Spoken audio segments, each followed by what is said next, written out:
हाँ तो भाई आज की जो स्मैकडाउन की जो शुरुआत थी वो भाई ड्रू मैकिंटायर के साथ आप तो देख सकते हैं कि किस तरीके से यानी कि डैनियल ब्रीस के साथ जो है इसकी यानी कि अगली स्टोरी चलने वाली है।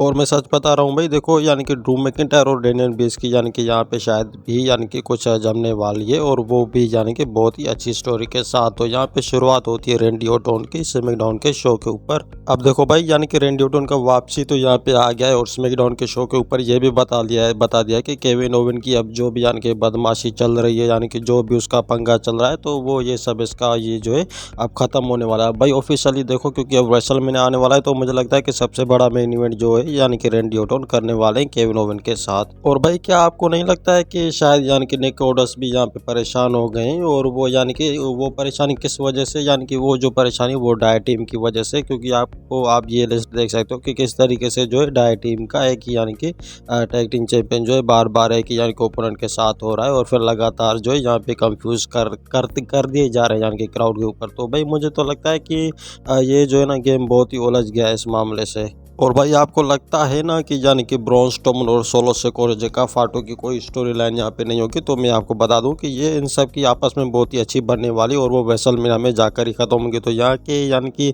आज के स्मैकडाउन के ऊपर जो सबसे बड़ा मैच था वो ब्रॉन स्ट्रोमन सोलो सिकोआ का था। यहाँ पे जो अचीवमेंट कर रहे थे तो वो ब्रॉन स्ट्रोमन कर रहे थे पूरी तरीके से सोलो सिकोआ को मार कर। पर भाई ये मैच जो है पूरी तरीके से ड्राफ्ट हो जाता है, और यहाँ पे जेका फाटू भी आ जाते हैं। और फिर भाई जेका फाटू की जो इंटर्नशिप थी यहाँ पे यानी कि ब्रॉन स्ट्रोमन के सामने, तो वो बहुत ही यानी कि तगड़ी थी एकदम से। और फिर आते ही भाई क्या होता है कि यानी कि एक शेक्सपियर वाला जो है ना बहुत ही जोरदार अटैक कर देते हैं ब्रॉन स्ट्रोमन के ऊपर यानी कि वो फिर से जो है दोबारा से यानी कि वो इंजर्ड करना चाहते थे ब्रॉन स्ट्रोमन को, मगर पॉसिबल भी ऐसा नहीं हो सका। और अब बारी आ रही है भाई देखो कोडी रोज की। कोडी रोज के साथ जो भी यानी कि पिछले टाइम में हुआ था, यानी कि जो भी सीजन प्रीमियर में यानी कि चल रहा था, तो मैं आपको बता दूं कि ये एक अब अच्छी स्टोरी यानी कि बनने वाली है। और वो इस हिसाब से क्योंकि वो अब चैंपियनशिप को लेकर के जो है बहुत ही सीरियस है, क्योंकि उसको ये डर अब बैठा रहेगा यानी कि हर वक्त जो है यानी कि अपनी चैंपियनशिप को लेकर कि वो अपनी चैंपियनशिप जो है वो हारने वाला है, मगर पॉसिबल भी ऐसा नहीं होगा। और भाई कोडी रोज ने यानी कि यहाँ पे सबसे खुले में कह दिया, क्योंकि देखो जॉन सीना जो था वो फेवरेट था हर कॉन्टिनेंट का, हर यानी कि फैन का, मगर अब ऐसा बिल्कुल भी नहीं है। अब जब बात आ गई है चैंपियनशिप की, तो मैं भी एकदम से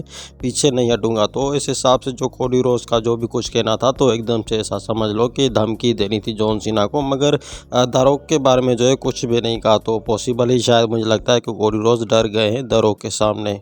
और भाई अब देखो जो भी यानी कि बातें चल रही है यानी कि हो रही है, तो मुझे लगता है कि शायद अब जो सेव करने आएंगे यानी कि प्रोटेक्ट करने आएंगे कोडी रोज को, तो वो रोमन रेंस ही हो सकते हैं।